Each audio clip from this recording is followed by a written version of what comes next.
事情查清楚了吗？怎么说？嗯？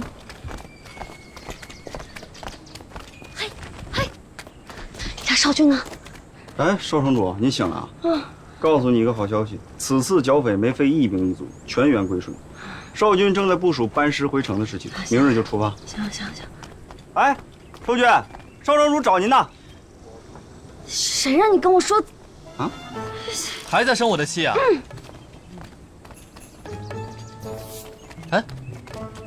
哎，你真打算一辈子不跟我说话？哎，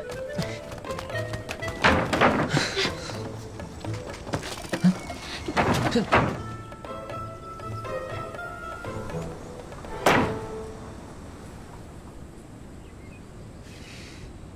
我错了，我不该和你怄气，也不该拿孟过吓唬你，更不该把你一个人扔在营地，害你受了惊吓。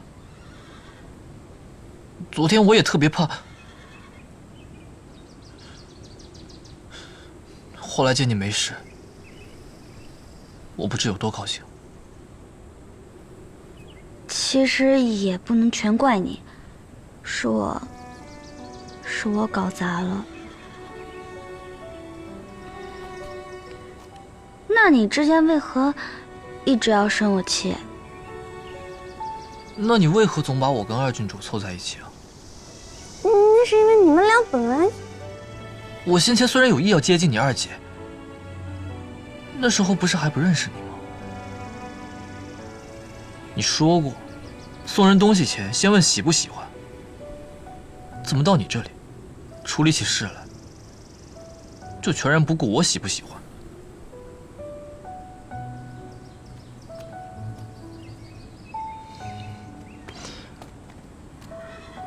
既然三公主抢了我，就要对我负责到底。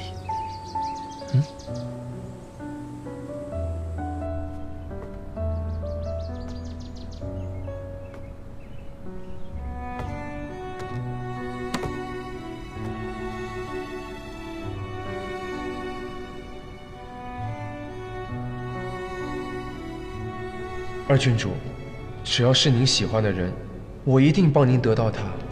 哎，今日就别给芊芊吃鸽子了，你去林间打点野味，给她压压惊。是。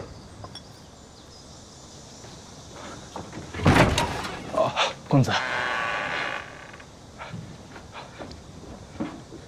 禀告韩少君，少城主命小人来传信，说约韩少君今日申时在客栈杂货间见面，说有要事相谈。